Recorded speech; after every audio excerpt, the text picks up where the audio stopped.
Kaixo, ongi etorria, jakiteko igerileku honetan zenbat litro sartzen diren beharko dugu lehenengo kalkulatu bere volumena.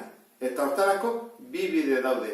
Bat izango litzake oinaren azalera kalkulatzea, lauki zuzen bat dela, orduan izango litzateke B bideratxe, oina zein da 25, eta oinaren azaleraren altura 15. Beraz, 25, bider 15, 375 metro karratu. Oinaren azalera kalkulatu ondoren, orain formula izango litzake. Azalera, bider altuera, baina gorputzarena, beraz, bider 3 egin behar dugu. Atea zaiguna 375, azalera dela, bider 3 altuera. 1125 metro kubiko. Bigarren bidea izango litzake volumena berdin A, bider B, bider C. Zergatik ortoedro bat delako, horrela egiten dugu 25, bider 15, bider 3. Baita ere ateratzen da 1125 metro kubiko. Bide hau jarraitu, edo beste hau, ikusten dezu bezala, helmuga berdinara iristen gera, 1125 metro kubikotara. Baina oraindik ez dugu amaitu.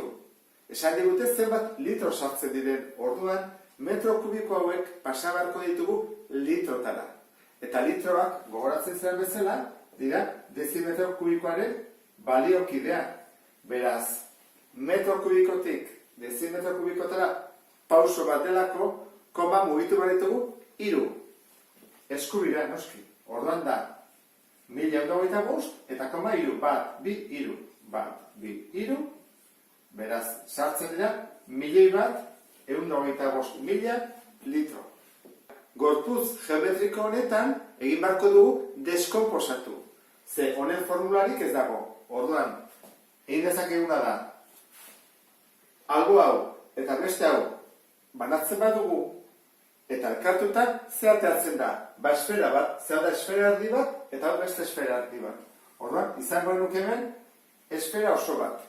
Ze erradioarekin, hau baldin bada 10 diametroa, erradio izango litzake 5 zentimetro. Eta bestea horla jartzen badugu, edo horla berdin du, izango litzake zilindro bat. Ze erradioarekin, hemen bezala, 5 zentimetro. Eta altura, 20 zentimetro hauek dira. Orain ingo ditugu, formula jarri. Gogoratzen zera esferaren formula ez da, V berdin, lau pi R berriru, zatiru. Zilindroan, egin behar duguna da, lehenengo oinarriaren azalera kalkulatu, zirkulo bat dela, izango ezake azalera berdin pi R berbi, eta erradia badakigu. Eta ondoren, volumena. Volumena izango ezateke, atea segun azalera, bider altuera. Ordezkatuko ditu delakoan, zenbakiekin. Eta gero, kalkulagailuakin aterat dezakegu bakoitzaren balioa. Berdin, lau bider, pi bider 5 berriru, zatiru. Hemen, pi bider 5 berbi, eta hemen, azalera ateratzen zaiguna, bider 20. Orduan, kalkuladora erabiliko dut, eta jarriko ditut, behain emaitzak. Eta ea zuri ere berdin ateratzen zaizun. Kalkulagailu erabiliz, atera zait, esferaren volumena 523,6 cm kubiko, zirkuluaren azalera 318,54, eta gero, bider 20, alturera delako 1570,8, eta bukatzeko volumen osoa, zer egin behar dut? Biak batu behar ditut, 523,6 gehi 1570,8.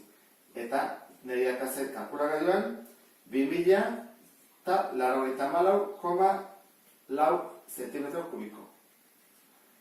Pasatzen badut dezimetro kubikotara, 3 mugitu badut, bat, bi, 3. Orduan izango litzake 2,094 dezimetro kubiko. Eta borobilduta, izango zateke 2,1. Eta honekin bukatzen dut, beste bat arte, agur!